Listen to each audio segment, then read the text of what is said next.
जय श्री राधा रानी सरकार की। जय श्री कृष्ण भगवान की। जय श्रीमद् भागवत महापुराण की। जय सद्गुरुदेव श्री बंसी वाले महाराज की।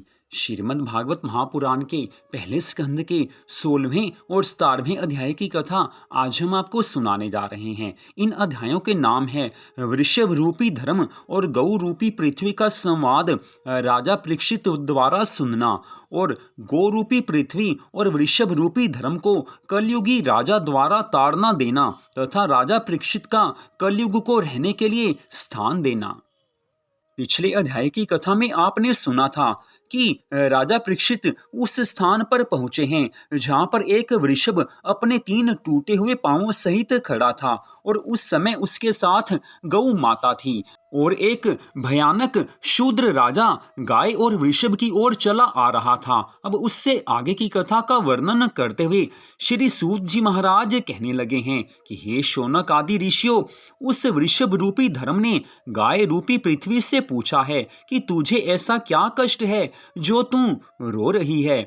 यदि तुझे मेरे तीनों पैर टूट जाने का दुख है तो इसका कारण केवल एक यही है कि इस कलयुग में पापी मनुष्य बहुत अधिक हो गए हैं, उन्होंने धर्म को त्याग दिया है। और यदि तू इस कारण रो रही है कि तुझ पर अपने श्री चरणों को रखने वाले, तुझ पर अपनी लीलाएं करने वाले भगवान श्री कृष्ण जी अब गोलोक धाम को वापिस पधार गए हैं, अतः कलयुग के राजा अधर्मी होकर तेरे ऊपर अत्याचार करेंगे, तो तू अपने हृदय का हाल मुझसे कह सकती है। आज वृषभ ने गौ माता रूपी पृथ्वी से कहा है कि अगर तेरे मन में ये दुख है कि भगवान तो अपने स्वधाम को चले गए, अब कलयुग में जो राजा महाराजा और जो बाकी लोग यहाँ पर रहेंगे वो तरह तरह के अत्याचार करेंगे और तेरे पर रहकर ही अत्याचार करेंगे, इस कारण तू दुखी है तो अपने दिल की बात मुझे बता दे।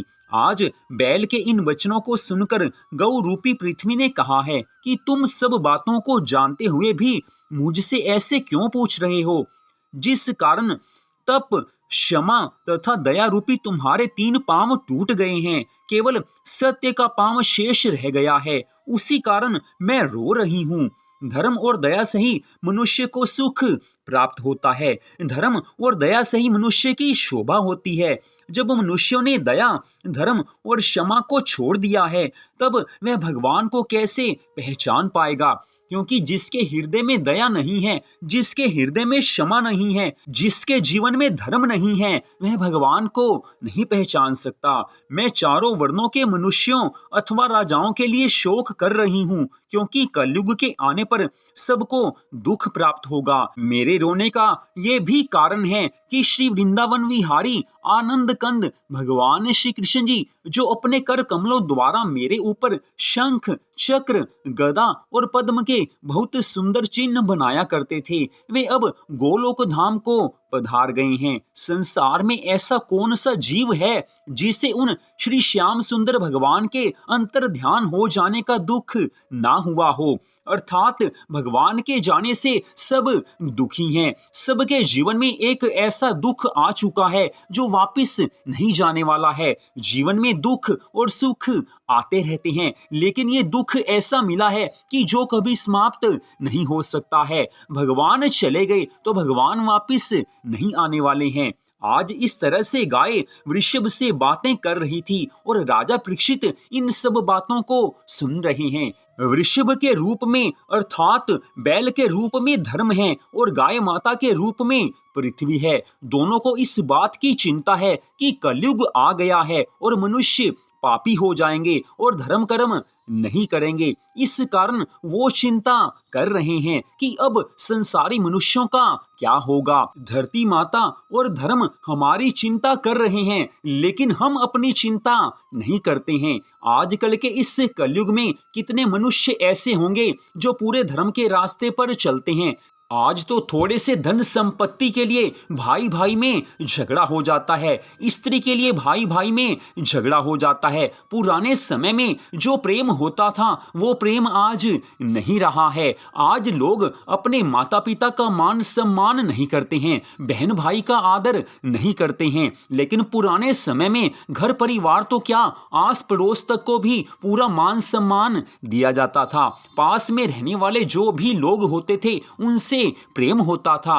आज साइंस तरक्की कर चुकी है, जीवन में सुख सुविधाएं भोग विलास की सारी सामग्री हमें पहले से हजारों गुना ज्यादा मिल चुकी है। और यही कारण है कि भगवान की भक्ति के लिए समय नहीं मिलता है। सबके हाथ में मोबाइल है और किसी किसी के पास तो 2 या 3 मोबाइल फोन जरूर होंगे। लेकिन जिसके पास 3 मोबाइल फोन है उसे भगवान की भक्ति करने का समय नहीं है। लोग कह देते हैं कि हमें तो भगवान की भक्ति करने का समय ही नहीं मिलता। हम संसार के काम करें, अपने घर परिवार का पालन करें या भगवान का नाम जाप करें, हम भगवान की भक्ति करें या अपने घर वालों को देखें, लोग कह देते हैं। लेकिन वो ये नहीं समझते कि हम अपनी कोशिशों से कभी भी सुखी नहीं हो सकते हैं। सुख 2 तरह से मिलता है, या तो हमारे भाग्य में सुख हो तो हमें मिलेगा ही मिलेगा, उसे कोई नहीं रोक सकता है। अगर पूर्व जन्मों में अच्छे ही अच्छे कर्म किए हैं तो सुख आता रहेगा। लेकिन पूर्व जन्म में अच्छे और बुरे दोनों हमने मिक्स कर्म किए हैं, इसी कारण मनुष्य जीवन प्राप्त हुआ है। तो पहले के कर्मों के अनुसार अगर सुख मिलना है तो जरूर मिलेगा। लेकिन जैसे ही पूर्व जन्मों के अच्छे कर्म समाप्त हो जाते हैं उसी समय जीवन में इतने दुख आते हैं कि इंसान उस समय अपने आप को संभाल नहीं सकता है। फिर ऐसे लोग जाते हैं ज्योतिषियों के पास, पंडितों के पास, पीर फकीरों के पास, ना जाने वो कहां कहां पर जाते हैं कि हमारे जीवन में दुख ही दुख आ रहे हैं, कोई उपाय बताइए कि जिससे हम इन दुखों से छुटकारा पा सकें। तो सुख 2 तरह से मिलता है। पहली बात आपको बताई कि पूर्व जन्मों के कर्मों के अनुसार अच्छे कर्म किए हैं सुख मिलेगा।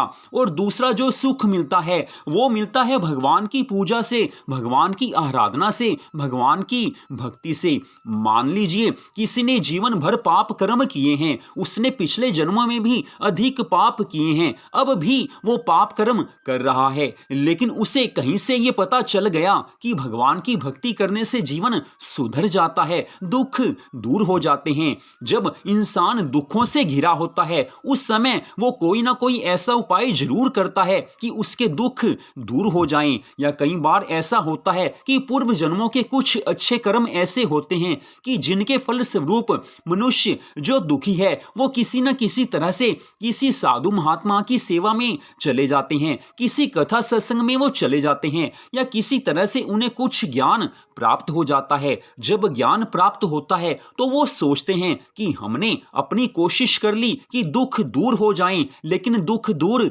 नहीं हुए। तो अब तो एक ही उपाय है कि ठाकुर जी की श्री चरणों की शरण ले ली जाए, श्री राधा रानी सरकार की हम भक्ति करें तो दुख दूर हो जाएंगे। जब वो भगवान की भक्ति करना आरंभ करते हैं तो भगवान उनके दुखों को दूर जरूर कर देते हैं, क्योंकि भगवान को मालूम है कि ये जीव मेरी शरण में आ चुका है, इसके दुख दूर होंगे तो आगे ये भक्ति में लगा रहेगा, आगे ये भक्ति करेगा तभी ये भव सागर से पार हो सकेगा। हम भगवान की भक्ति करें या ना करें, भगवान को वैसे तो कोई फर्क नहीं पड़ता है, हमें ही फर्क पड़ता है। हमारा ही जीवन सुधरता है, हमें सुख शांति आनंद मिलते हैं और जीवन के अंत समय में हम भव सागर से पार हो जाते हैं। हम भगवान की भक्ति करें या ना करें, भगवान को कोई खास फर्क नहीं पड़ता है। लेकिन भगवान को इतना तो अवश्य फर्क पड़ता है कि भगवान ये समझते हैं कि ये भक्त मेरी भक्ति कर रहा है, तो भगवान को उस भक्त से भी आनंद मिलने लग जाता है। भगवान ऐसे भक्त की पूरी संभाल रखते हैं। तो गाय रूपी पृथ्वी और धर्म रूपी बैल आज चिंता कर रहे हैं कि कलयुग के मनुष्य कैसे अपने जीवन को सुधार पाएंगे। और इधर श्री सूत जी महाराज शौनक आदि ऋषियों से आगे की कथा का वर्णन करते हुए कहने लगे हैं कि हे ऋषियों, जिस समय का यह प्रसंग है उसी समय रथ पर सवार होकर वह शूद्र जो राजा के समान वेश बनाए हुए था अपने साथ काफी सेना लेकर आ गया। उस गाय तथा वृषभ के पास आकर वह रथ से उतर पड़ा है। इसके पश्चात वह गाय और वृषभ को अपने पांव की ठोकर से मारकर डांटने लगा है। उसके भयंकर रूप को देखकर आज वृषभ और गौ माता काफी डर गए हैं और उस समय गाय डकराकर रोने लगी है तथा वृषभ ने डर कर मलमूत्र कर दिया है। उस अत्याचार को आज राजा परीक्षित नहीं देख सके हैं। उसी समय अपने धनुष पर बाण चढ़ाते हुए आज आगे आ गए हैं और क्रोधित होकर उस राजवेशधारी शूद्र राजा से कहने लगे हैं कि अरे नीच, मैं सातों द्वीपों का राजा हूँ और मेरे ही राज्य में आकर तू मेरी ही प्रजा को दुख देता है। बता तू किस देश का राजा है और व्यर्थ में हमारी प्रजा को कष्ट क्यों दे रहा है। भगवान श्री कृष्ण जी गोलोक धाम को सिधार गए हैं और मेरे पितामह गांडीवधारी अर्जुन भी वैकुंठ लोक को पधार गए हैं। इसी कारण तू पृथ्वी रूपी गाय और धर्म रूपी बैल को दुख दे रहा है। तू ऐसा अत्याचार करना छोड़ दे, नहीं तो मैं अभी तेरे प्राण ले लूंगा। आज राजा परीक्षित के इन वचनों को सुनकर वह शूद्र राजा डर कर एक ओर खड़ा हो गया है। राजा ने अब वृषभ से कहा है कि हे वृषभ, तुम कौन हो? तुम्हारे ये तीनों पांव किसने तोड़े हैं? तुम कोई देवता तो नहीं हो जो मुझे भ्रम में डालने के लिए यहाँ पर आए हो। मैंने अपने इतने बड़े राज्य में तुम्हारे बराबर किसी का दुख नहीं देखा है, परंतु अब तुम चिंता मत करो, मैं तुम्हारे दुख का शीघ्र ही नाश कर दूंगा। आज वृषभ रूपी धर्म को इस प्रकार कहकर राजा परीक्षित गौ माता से कहने लगे हैं कि हे गौ माता, तुम अब मत रोना, मैं अत्याचारी और पापियों को अवश्य दंड दूंगा, क्योंकि जिस राजा के राज्य में प्रजा दुख पाती है उस राजा की सारी कीर्ति नष्ट हो जाती है, आयु कम हो जाती है, ज्ञान जाता रहता है और उस राजा का परलोक बिगड़ जाता है। इसलिए राजाओं को चाहिए कि वह अपने राज्य में दुखियों का दुख दूर करते रहें। जो राजा इस धर्म को धारण करता है उससे फिर किसी तरह के जप और तप करने की आवश्यकता नहीं रह जाती है। यह विचार कर अब मैं संसारी जीवों को दुख देने वाले इस शूद्र राजा को मार डालूंगा। आज पृथ्वी से इतनी बात कहकर राजा परीक्षित ने बैल से फिर पूछा है कि तुम्हारे तीनों पांव किसने तोड़े हैं? मैं उसके हाथ कटवा दूंगा। मैं भगवान श्री कृष्ण महाराज का दास हूं। यदि तुम्हारा दुख दूर नहीं करूंगा तो मेरे वंश को दोष लगेगा। यदि कोई देवता भी मेरे राज्य में आकर किसी को दुख पहुंचाना चाहे तो मैं उसे भी मार सकता हूं। फिर किसी आदमी की क्या सामर्थ्य है जो मेरे राज्य में आकर मेरी ही प्रजा को ऐसे दुख पहुंचा सके। आज राजा परीक्षित गाय रूपी पृथ्वी और धर्म रूपी बैल को सब वचन ये कह रहे हैं, बार बार समझा रहे हैं और प्रश्न पूछ रहे हैं कि आपको ये दुख किसने दिया है। राजा परीक्षित के इन वचनों को सुनकर वृषभ रूपी धर्म ने अपना सिर झुकाते हुए कहा है कि हे राजन, महाराज पांडु के वंश में ऐसे ही धर्मात्मा राजा होते रहे हैं। उनके राज्य में किसी ने कोई दुख नहीं पाया। आपके पितामह अर्जुन ऐसे धर्मात्मा और हरि भक्त थे कि भगवान ने स्वयं उनके रथ का संचालन किया था। अतः आपको भी ये उचित है कि आप दीन दुखियों का सदा ध्यान रखें। लेकिन मैं स्वयं ये नहीं जानता हूँ कि मुझे किसने कष्ट पहुँचाया है।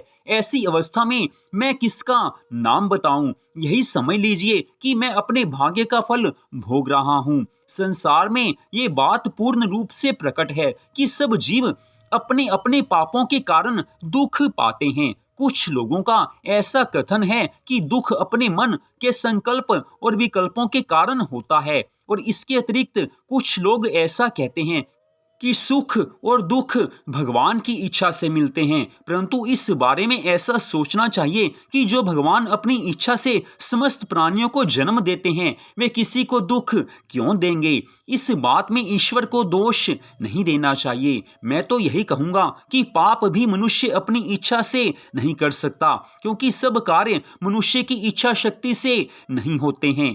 आज धर्मरूपी वृषभ के इन वचनों को सुनकर राजा परीक्षित का हृदय पवित्र हुआ है। वो भगवान का स्मरण करने लगे हैं। उन्हें उस समय ये मालूम हो गया कि वृषभ के रूप में धर्म और गौ माता के रूप में पृथ्वी तथा शूद्र राजा के रूप में कलयुग यहाँ पर आया है, और इसी कलयुग ने धर्म के तीनों पांव तोड़ दिए हैं और पृथ्वी को कष्ट दिया है। इस पृथ्वी के स्वामी भगवान श्री कृष्ण जी परलोक पधार गए हैं। उन्हीं के वियोग से पृथ्वी दुखी हो रही है। पापी का नाम लेने से पाप होता है और धर्मात्मा का नाम लेने से पुण्य प्राप्त होता है। यही सोचकर वृषभ रूपी धर्म ने अपने शत्रु कलयुग रूपी पापी का नाम नहीं बताया था।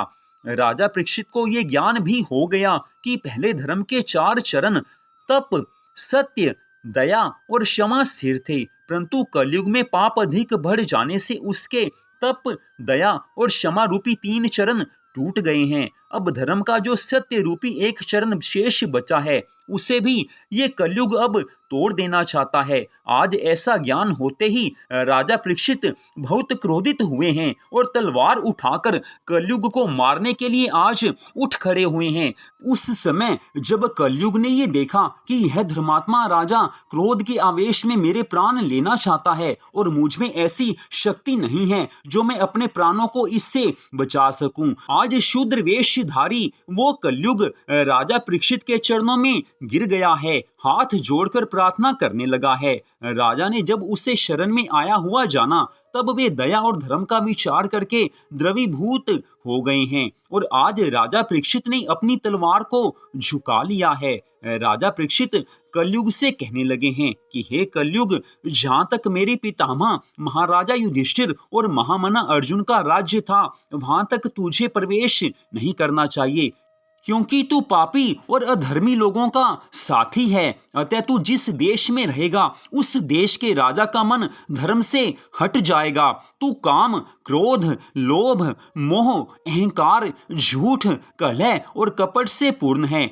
अतः भारत खंड में जहां तक मेरा राज्य है, वहां तक तू प्रवेश नहीं करना, जिससे मेरे राज्य के सब लोग निरंतर धर्म कर्म करते रहें। इस भारत खंड में जप, तप और ईश्वर का पूजन करने से मनुष्य अनेक प्रकार के सुखों को भोगने के बाद मोक्ष पद को प्राप्त कर लेते हैं। यदि ऐसे स्थान पर तू अपना निवास करके उपद्रव मचाएगा, तो यहाँ के लोग भी अधर्मी और पापी हो जाएंगे। इस कारण तू मेरे आदेश के अनुसार कार्य कर, नहीं तो तेरे प्राण बचने कठिन हो जाएंगे। आज महाराज परीक्षित कलयुग से ऐसे वचन कह रहे हैं। महाराज परीक्षित के इस आदेश को सुनकर कलयुग ने हाथ जोड़कर प्रार्थना करते हुए कहा है कि हे राजन, आप बड़े धर्म के अवतार और न्यायकारी हैं, इस कारण मेरी विनय पर भी आप कुछ ध्यान दीजिए। पितामह ब्रह्मा जी ने सतयुग, त्रेता युग, द्वापर युग और कलयुग, इन 4 युगों का निर्माण करके प्रत्येक युग की अवधि निश्चित कर दी है। इसमें सतयुग, त्रेता और द्वापर तो अपनी अवधि पूरी कर चुके। अब मैं कलयुग ही शेष बचा हूँ और मेरा शासन काल अब आरंभ हो गया है और आप मुझे आज्ञा दे रहे हैं कि मैं आपके राज्य में निवास नहीं करूं। आपका राज्य तो 7 द्वीपों में फैला हुआ है, अतः अब आप ही बताइए कि मैं कहाँ निवास करूं। मेरा समय तो आरंभ हो चुका है, अब मुझे तो यहीं रहना है, लेकिन आप अलग आदेश देते हैं। लेकिन ब्रह्मा जी के वचनों के अनुसार मेरा समय आरंभ हो चुका है, मुझे तो यहाँ आना ही था। हे महाराज, आप ये भी ध्यान रखें कि ब्रह्मा जी ने 4 युगों की जो अवधि निश्चित की है, उसमें कोई भी परिवर्तन नहीं हो सकता है, कोई भी उसमें परिवर्तन नहीं कर सकता है। दूसरी बात यह भी है कि आपने मेरे अवगुणों को तो देखा है, परंतु मेरे गुणों को अभी तक आप नहीं जान पाए। मुझ में सबसे बड़ा एक गुण ये है कि सतयुग में यदि किसी राज्य में कोई एक मनुष्य पाप करता था, तो उसका दंड राज्य के सब लोगों को भोगना पड़ता था। त्रेता युग में एक मनुष्य के अत्याचार करने पर उसका फल नगर के सब लोगों को मिलता था, और इसी प्रकार द्वापर युग में एक मनुष्य के अधर्म करने से समस्त परिवार के लोगों को उसके पाप का दंड भोगना पड़ता था। परंतु मेरे राज्य काल में अर्थात कलयुग के समय में जो मनुष्य पाप करता है, मैं केवल उसी को पकड़कर उसके पाप करने वाले अंग को ही दंड देता हूं। हे राजन, अन्य 3 युगों में मानसिक पाप करने पर भी मनुष्य को उनके विधान के अनुसार उसका दंड भोगना पड़ता था, परंतु मेरे इस कलयुग में मानसिक पाप न होकर उसके मानसिक पुण्यों का फल प्राप्त होता है। आज कलयुग दीन होकर ये वचन कह रहा है।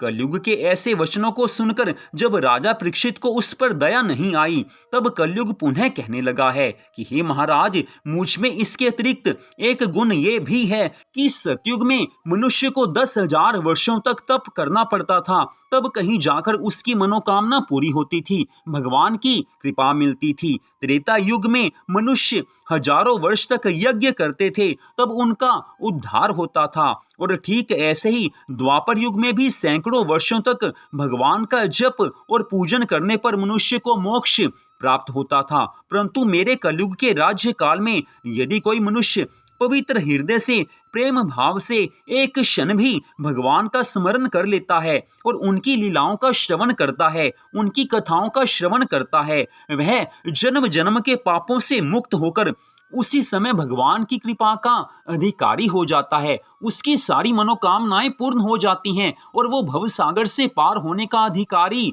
हो जाता है। कलयुग के इस गुण को सुनकर आज राजा परीक्षित बड़े प्रसन्न हुए हैं। हमारे हिंदू धर्म ग्रंथों में विशेष विशेष स्थानों पर चारों युगों के बारे में काफी कुछ बताया गया है। जो सतयुग था, उस समय मनुष्य की जो औसत आयु थी वो 1,00,000 वर्ष होती थी, और हजारों वर्ष तक कोई तपस्या करे, ध्यान लगाए और उसकी तपस्या में कोई विघ्न ना पड़े तो उसे भगवान की प्राप्ति होती थी। अगला युग आया त्रेता युग, भगवान श्री राम जी का युग। त्रेता युग में एक मनुष्य की जो औसत आयु थी वो 10,000 वर्ष रह गई, और उस समय तपस्या करनी पड़ती थी, यज्ञ करने पड़ते थे, तब जाकर भगवान की प्राप्ति होती थी। युग बदला, द्वापर युग आ गया, ठाकुर जी का युग आ गया, भगवान श्री राधा कृष्ण जी का युग आ गया। द्वापर युग में मनुष्य की आयु कम रह गई, आयु रह गई 1,000 वर्ष।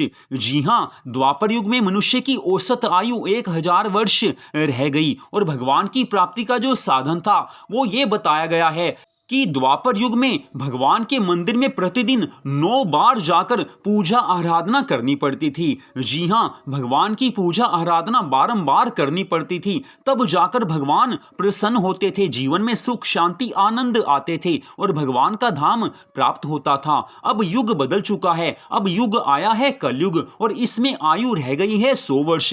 अब ध्यान तपस्या आदि का समय नहीं रहा है। सतयुग में तपस्या करनी पड़ती थी हजारों वर्ष, लेकिन अब तपस्या नहीं हो सकती है, आयु कम है, धन संपत्ति नहीं है। और त्रेता युग में यज्ञ करने पड़ते थे, आज अपने घर के खर्चे लोगों से नहीं चलते हैं, ना यज्ञ करवाने वाले रहे और ना यज्ञ कोई करवा सकता है। और उसके बाद द्वापर युग में भगवान के मंदिर में 9 बार जाने की बात कही जाती है, और किसी किसी स्थान पर बताया जाता है कि भगवान की पूजा आराधना बड़ी ज्यादा करनी पड़ती थी। तो वो समय तो चला गया। आजकल के इस कलयुग में अगर कोई मनुष्य एक बार भी मंदिर चला जाए दिन में, तो समझ लेना कि उसने बड़ा अच्छा काम कर लिया है, क्योंकि 100 वर्ष की आयु जो औसत हमें मिली है, वो 100 वर्ष भी हर कोई पूरी तरह से नहीं जी पाता है। जीवन का भरोसा नहीं है। आजकल के इस समय में तुरंत का पैदा हुआ बच्चा भी मृत्यु को प्राप्त हो रहा है। 5 साल का, 10 साल का, 15 साल का बच्चा भी मृत्यु को प्राप्त हो रहा है। हम अपने चारों ओर देखते हैं कि जीवन का कोई भरोसा नहीं है, न जाने कौन सी सांस हमारे जीवन की आखिरी सांस हो। तो अब पहले वाला सब काम तो हो नहीं सकते। अब तो केवल अपने मन को भगवान के चरणों में लगाकर भगवान के नाम का जाप करने का समय आ चुका है। कलयुग का धर्म भगवान के नाम का संकीर्तन बताया गया है। कलयुग में स्पष्ट बताया गया है कि कलयुग में एक दिन रात भी अगर मनुष्य भगवान के नामों का जाप पूरी श्रद्धा भावना से कर लेता है, श्रद्धा भावना से भगवान की भक्ति करता है, तो वह भगवान को प्राप्त कर लेता है। तो कलयुग में यही विशेष गुण है कि केवल भगवान के नाम का संकीर्तन, भगवान के नाम का जाप मनुष्य ये भी करे तो भगवान की कृपा मिल जाती है। 100 वर्ष की आयु है, लेकिन 100 वर्ष तक कोई जीता कम ही रहता है, उससे पहले ही वापिस जाना पड़ता है, क्योंकि मनुष्य पापी हो चुके हैं। आयु तो पहले 100 वर्ष की लिखी गई है, लेकिन पूर्व जन्मों में हमने पाप कर्म किए हैं, इस कारण आयु कम हो जाती है। लेकिन इस कम आयु में भी भगवान को प्राप्त किया जा सकता है, सुख संपत्ति आनंद मिल सकते हैं। कलयुग यही तो बता रहा है कि मेरा यही सबसे बड़ा विशेष गुण है कि केवल इस समय भगवान के नामों का जाप करके मनुष्य भगवान को प्राप्त कर सकता है। आज कलयुग के इन वचनों को सुनकर राजा परीक्षित ने कहा है, चलो अगर ऐसा है तो मैं तुम्हें मारूंगा नहीं, लेकिन तुम्हारे रहने के लिए मैं स्थान बता रहा हूँ। जिस जगह लोग जुआ खेलते हैं, जहाँ पर मदिरा पान होता है, मदिरा बिकती है, जिस स्थान पर वैश्या रहती है, जिस स्थान पर लोग वैश्याओं के साथ संबंध बनाते हैं, जहाँ पर जीव हिंसा होती है, अर्थात जहाँ पर मांस आदि खाया जाता है, उस स्थान पर जाकर तुम निवास करो। राजा परीक्षित के इस आदेश को सुनकर कलयुग ने पुनः कहा है कि हे राजन, इन 4 स्थानों में मेरा पूरा परिवार नहीं रह सकता, अतः आप मुझे कुछ स्थान और बताइए। राजा परीक्षित कहने लगे हैं कि जिस लोभी मनुष्य के पास धन और सोना हो, किंतु वह उसे दान और धर्म कर्मों में ना लगाता हो, अन्याय से उसने धन कमा लिया, उसने सब कुछ कमा लिया, लेकिन वो धर्म कार्यों में नहीं लगाता, उस स्थान पर जाकर भी तुम निवास कर सकते हो। इन 5 स्थानों के अलावा यदि किसी अन्य स्थान पर जाकर तुम निवास करोगे तो मैं उसी क्षण तुम्हें मार डालूंगा। आज राजा परीक्षित के इन वचनों को सुनकर कलयुग ने अपने मन में सोचा है कि अभी तो राजा का यह आदेश मान लेना चाहिए, इसी में भलाई है। इसके बाद जब कभी राजा का मन किसी अधर्म कार्य में लगेगा, ये धर्म से हटेगा, तब मैं मौका पाकर अपना काम कर डालूंगा। आज ऐसा सोचकर कलयुग ने महाराज परीक्षित से कहा है कि अच्छा महाराज, जैसा आप कहते हैं मैं आपकी आज्ञा का पालन करूंगा। इतनी कथा सुनाकर आज श्री सूत जी महाराज शौनक आदि 88,000 ऋषियों से कहने लगे हैं कि हे शौनक आदि ऋषियों, जो प्राणी अपना भला चाहता हो उसे इन 5 स्थानों से हमेशा अलग रहना चाहिए, क्योंकि कलयुग प्रजा का स्वामी है और कलयुग वहीं पर रहता है जहाँ के ये 5 स्थान बताए गए हैं। अगर ऐसे स्थान पर मनुष्य निवास करेगा तो उसका जीवन अधर्ममय बन जाएगा, वो धर्म के राह पर नहीं चल पाएगा। तो इन 5 स्थानों से दूर रहना चाहिए। कलयुग के जाने के बाद राजा परीक्षित ने उस बैल के तीनों टूटे हुए पांवों को ठीक कर दिया है और गाय को धीरज बंधाया है। आज वृषभ रूपी धर्म और गौ माता रूपी पृथ्वी अपने अपने स्थानों पर लौट गए हैं। राजा परीक्षित भी वहां से चलकर अपने घर आए और ब्राह्मणों एवं ऋषि मुनियों सबको ये वृतांत सुनाया है। उन सब लोगों ने राजा परीक्षित से प्रसन्न होकर कहा है कि हे राजन, आपने यह बड़ा ही अच्छा कार्य किया है, इससे आपके राज्य में कलयुग आना असंभव है। तत्पश्चात राजा परीक्षित ने अपने सारे राज्य में यह ढिंढोरा पिटवा दिया है कि प्रत्येक मनुष्य जीव हिंसा, मदिरापान, वैश्यागमन तथा जुए से दूर रहे। इसके अनंतर सभी लोग अपनी संपत्ति में से कुछ दान किया करें। धन जो भी हो वो धर्म के अनुसार कमाएं, कुछ भी अधर्म से धन की कमाई ना करे।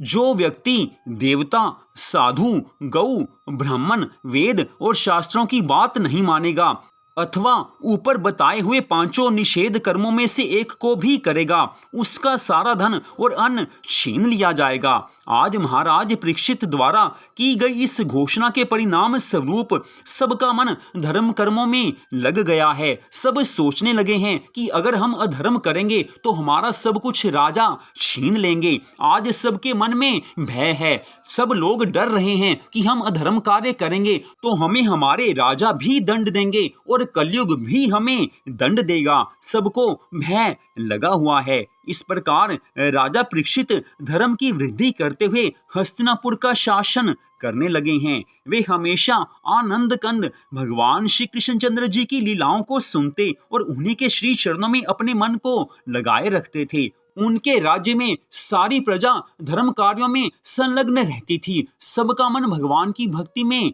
लगा हुआ था और इसी कारण सबके जीवन में सुख, शांति और आनंद सदा बने रहते थे और भगवान की कृपा से सब लोग भवसागर से पार हो जाते थे।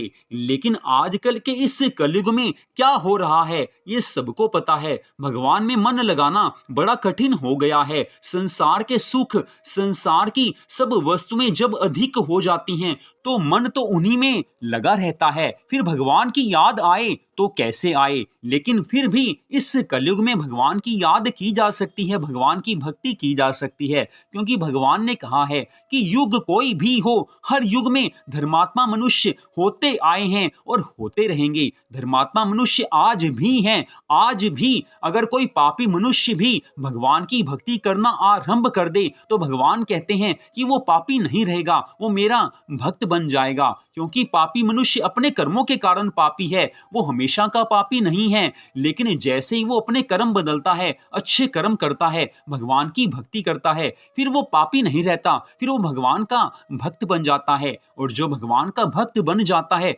उसके जीवन की सारी चिंताएं, उसके सारे दुख वो भगवान हर लेते हैं। हमें यही तो चाहिए कि हमारे दुख भगवान दूर कर दें, हमारी चिंताओं को भगवान दूर कर दें। हमें जो सुख, संपत्ति, आनंद चाहिए वो भगवान हमें दे दें। और भगवान तो ऐसा करने के लिए हर समय तैयार हैं। वो तो केवल यही देखते हैं कि मेरा भक्त, मेरा पुत्र कब मेरी शरण में आएगा। भगवान ये देखते हैं कि यह स्त्री या यह पुरुष जब मेरी शरण में आ जाएंगे तब इनको मैं जीवन की हर खुशी दे दूंगा। हम चाहे स्त्री हैं या पुरुष, भगवान तो यही देखते हैं कि इसका मन मेरे में लगा हुआ है। और जिसका मन ठाकुर जी के श्री चरणों में लग गया, जीवन में वही भगवान की कृपा का अधिकारी बन सकता है। अन्यथा आजकल के इस कलयुग में भगवान की कृपा को प्राप्त करना इतना आसान भी नहीं है। आसान उसके लिए है जिसका मन ठाकुर जी की भक्ति करने के लिए करने लगा है। तो आज की इस कथा को आपने सुना, आप सबका हार्दिक धन्यवाद। जय श्री राधा रानी सरकार की, जय श्री कृष्ण भगवान की, जय सदगुरुदेव श्री बंसी वाले महाराज की, जय श्रीमद् भागवत महापुराण की। जय जय श्री राधे, जय जय श्री राधे, जय जय श्री राधे श्याम।